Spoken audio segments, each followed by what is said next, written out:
Muchos de nuestros pacientes acuden a las especialidades por un tema especial.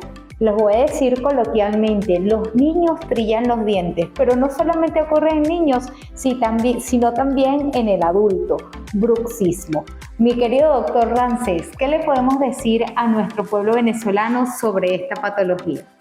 Bueno, primero que no se sientan mal. Yo creo que somos muchos los que sufrimos, también soy paciente.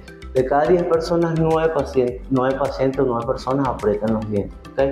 Hay muchas formas de atacarlo. Actualmente se maneja con férulas, con masajes que se aplican descargas musculares y también se aplica la toxina botulínica. Que la toxina lo que va a hacer es a contrarrestar esas hipercontracciones que hay a nivel de los músculos temporales y maceteros. ¿Okay?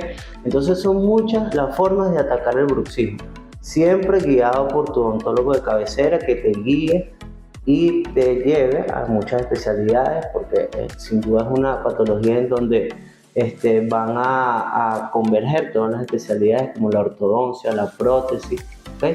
Porque partiendo de la función es que esos músculos dejan de apretar y siempre se lo digo a los pacientes, el estrés es fundamental.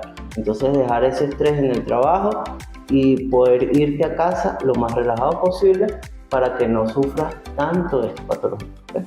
Y desde Vida Sana te podemos decir, libera ese corazón de toxicidad, como dice nuestro querido doctor, libérate del estrés que no te lleva a ningún lado y lucha por tu salud.